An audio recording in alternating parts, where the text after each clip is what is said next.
शशि थरूर एक ऐसा नाम जो आज सबकी जुबान पर है। ऑपरेशन सिंदूर में उनकी बुद्धिजीवी हम सभी ने देखी, लेकिन अब केरल की सियासत में इन दिनों हलचल मची हुई है। इसकी वजह बना है एक सर्वे जिसमें कांग्रेस सांसद डॉक्टर शशि थरूर को राज्य का सबसे लोकप्रिय मुख्यमंत्री उम्मीदवार बताया गया है।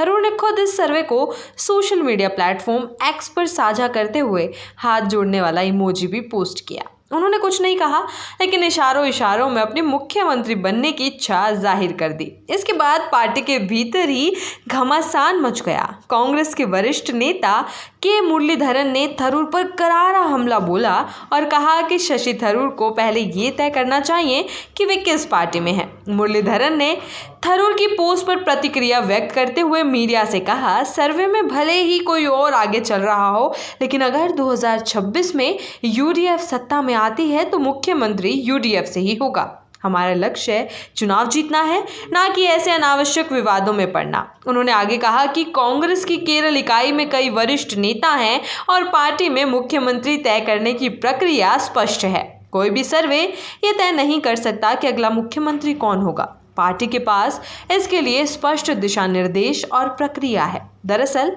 शशि थरूर का नाम पिछले कुछ समय से केरल में कांग्रेस की ओर से एक मुख्यमंत्री चेहरे के रूप में उभरता आ रहा है।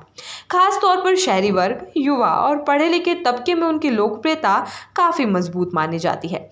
थरूर एक अंतर्राष्ट्रीय ख्याति प्राप्त बुद्धिजीवी, लेखक और पूर्व राजनयिक हैं, लेकिन पार्टी के पारंपरिक ढांचे और गुटिया राजनीति में उनकी स्वतंत्रता छवि कई बार खटपट का कारण बन चुकी है। हाल ही में हुए पहलगाम आतंकी हमले के बाद भारत सरकार द्वारा लॉन्च किए गए ऑपरेशन सिंदूर का थरूर ने खुलकर समर्थन किया था। इसके अलावा वे प्रधानमंत्री नरेंद्र मोदी की विदेश नीति और कुछ राष्ट्रीय सुरक्षा से जुड़े मुद्दों पर तारीफ भी कर चुके हैं। ये बातें कांग्रेस आलाकमान और केरल कांग्रेस के कुछ वरिष्ठ नेताओं को नागवार गुजरी है। थरूर ने जिस सर्वे को शेयर किया है वो एक निजी एजेंसी द्वारा करवाया गया है। इसके मुताबिक 28.3% लोगों ने उन्हें मुख्यमंत्री पद के लिए सबसे उपयुक्त नेता माना है। ये प्रतिशत बाकी किसी भी नेता से काफ़ी ज़्यादा है। हालांकि ये सर्वे किस एजेंसी द्वारा और कितने लोगों पर आधारित था, इसके विस्तार से जानकारी नहीं दी गई है, लेकिन इसकी चर्चा राज्य भर की मीडिया और राजनीतिक गलियारों में जोर शोर से हो रही है। थरूर का पार्टी लाइन से इतर जाकर बयान देना या कदम उठाना नया नहीं है। 2022 में जब कांग्रेस अध्यक्ष पद के लिए चुनाव हुए थे, तब भी उन्होंने खुद को उम्मीदवार बनाया था और राहुल गांधी के नजदीकी माने जाने वाले मल्लिकार्जुन खड़गे के खिलाफ चुनाव लड़ा था। भले ही वो चुनाव हार गए, लेकिन इससे ये संदेश गया कि थरूर पार्टी में नई सोच और स्वतंत्र विचारधारा का प्रतिनिधित्व करते हैं।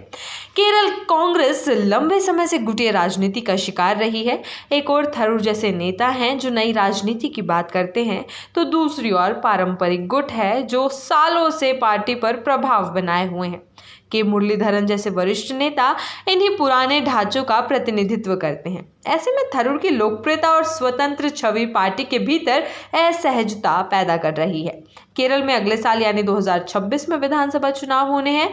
मौजूदा समय में राज्य में माकपा नीत एलडीएफ की सरकार है और मुख्यमंत्री पिनाराई विजयन का कार्यकाल अपने अंतिम चरण में है। कांग्रेस की अगुवाई वाला यूडीएफ गठबंधन चुनावी मैदान में उतरने की तैयारी कर रहा है। ऐसे में अगर कांग्रेस के भीतर ही मुख्यमंत्री पद को लेकर विवाद खड़ा हो गया तो ये गठबंधन के लिए नुकसानदेह हो सकता है।